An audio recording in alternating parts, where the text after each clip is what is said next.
Test, here we go. Are we recording? We're recording. What up, Internet? Barley Hops and Tabletops here. This is J.O. Today we are going to deep dive into some analytics based on a comment from Josh Livingston, who commented on our Drifter video and basically said, Unbreakable is not the way to go. Continuous health is leaps and bounds better. I think he said a nautical mile, which I assume is far. I have no idea. I don't own a boat. But the point here is, as we started to think about it, I think there's some merit behind it. And we were like, you know what? Let's see. Is preventative damage better or is it better to heal? This is a constant debate in games everywhere. So we're going to take this script and we're going to swap out Unbreakable, which is what we had in our previous video, with continuous health. And then we're going to run the numbers based on all the data we've collected with this class. And we're going to see which one of these is actually better. So let's dive into the numbers. All right. So here is the two builds we are looking at level 1. In row 2, we have the Unbreakable build, which is the +1 shield. And in row 3, we have the continuous health build, which is the +2 every time you heal. So let's start with damage taken per attack. So this is all coming from all the data that we've collected. We collect data every mission we played, so we went back and looked at our level 1 data for the Drifter. And when the Drifter didn't use Unbreakable, they were taking on average 2.46 damage per attack. I wanted to do a little sanity check on this, so I looked at all the level 1, scenario level 1 monsters and found out that between regular and elite, their average damage is at 2.6, so this is a little bit below that, so that actually makes sense. Depending on the composition that the Drifter played and all that. You know, everybody's playstyle could vary a little bit here. And then if you have Unbreakable, it goes down to 1.71 damage taken per attack. Now you can see that it's not a direct difference of 1, which you would think, because of what the shield 1 adds. But there's other factors in play here. Items being the big part. Drifters are really good at using items and shields and things like that come along. Additionally, if you take a large attack and you burn a card to, maybe not take 6 damage or something or higher to the face, that's going to influence in this as well, because the data is all the stuff and how we played and the practicality behind that. So keep that in mind, that it roughly adds 0.75 instead of the full 1 shield that you're seeing with other factors that are in the game. Attacks taken per scenario, we can see here 8.6. This is going to be the same to keep it consistent throughout. The average of all characters is 7. So 8.6 is a little high, but that makes sense. Melee characters tend to take more attacks than range characters. The average lands somewhere in the middle, with range characters usually being lower per scenario, around 4 or 5, and melee characters being somewhere between 8 to 10. So this is pretty normal here. So if we multiply these out with Unbreakable, the damage they're taking per scenario is 14.7. With continuous health, it's going to be 21. So a difference there of 6.5.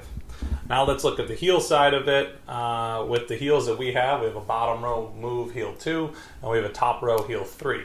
We're going to favor that bottom row heal more, especially after our first rest. And that's sort of what showed in our numbers here, is that you're not doing a lot of top row heal actions with the melee Drifter. Most of the time you're going for the attack. If you have the option to try and kill a monster, you're going to obviously do that over the heal. Healing's a little bit more situational. So 2.3 is basically what we're going to get for a heal. Continuous health adds 2 to that, so you're going to get 4.3. And again, that's because of you're going to use that bottom row action with the 2 heal more often than you are that 3 heal on the top row action. Heals performed was at 3.5, so this is a nice average here. So you can see somewhere between 3 and 4 heals a scenario is what the Drifter was getting off. Makes sense. You're going to lose some of those heals to lost cards. There's going to be situations where you're just not going to use the top row heal, so you're going to stick to the bottom row heals, things like that. So total health healed on the Unbreakable one is going to be 8.2, and on the continuous health is 15.2, which is amazing amount of healing, well above the average per scenario. So that's where we get the benefit for continuous health. Now if we deep dive, I'm going to keep it here. If we deep dive into level 1 base health is at 10. If we add in our total heals here on the Unbreakable build, that would give us about a health pool of about 18.2. And on the continuous health, that gives us a health pool of 25.2. Way higher. However, then when we subtract off our damage taken per scenario, we can find that we are roughly going to end the game with about 3.4 health in the Unbreakable build, and 4 in the Continuous Health. So yes, the Continuous Health build is better by a very slight margin. Not sure it's a nautical mile, as was referenced in the comments. But again, this also is cool because you can kind of favor your playstyle. There's some arguments to be made on whether or not you want to prevent the damage up front or you want to heal the damage later. Timing that goes into play with that and how it affects your character. Another super interesting thing is I cannot believe our data hit a baseline that is pretty much at the optimal point. I mean, very close. The difference is only 0.6 in health here. You can do things here like change this to the average. So if you change it to 7 attacks, we can see that now the gap gets larger. Continuous health is better. So depending on the makeup of your party, if you have melee characters that go fast, they're probably going to absorb more of the attacks than your drifter will. So that could be something to consider, that you might want to go with a more continuous health build if you think you're going to take less attacks per scenario. And then on the other end of it, I mean, we've seen characters take 10 damage or 10 attacks a scenario.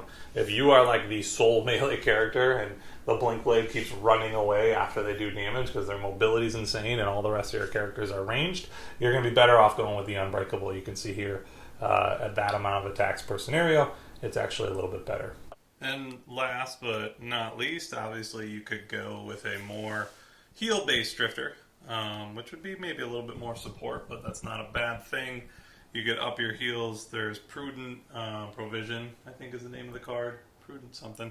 The bottom is a heal 2 at a range of 3. You could replace that in the script that we provided with one of your move actions. I think that might be a little bit more scenario dependent or just playstyle dependent. If you're not really the objective runner drifter and you want to be a little bit more support, you could throw that card in there. That's a bottom row heal, which is huge, and maybe then your heals performed go to, let's say, 4, and just see, then you can see clearly. Oh crap, I gotta put this back to 8.6, which is our baseline. So there we go. And you can see here, continuous health is the much better build with the 6.2 as the finish. Additionally, maybe you get off even more healths, like an additional whole point. 4.5, it's kind of a lot of heals in a scenario though, which again then makes it even better. So there you go. That's the numbers. Josh Livingston, thank you so much for bringing this up. We would have never looked into it, and it was a really fun mathematical analysis and exercise. And now we know. Depending on your play style, depending on your party makeup, it could go one way or the other. But in general, continuous health is the better build here. All right, guys. Until next time. Peace.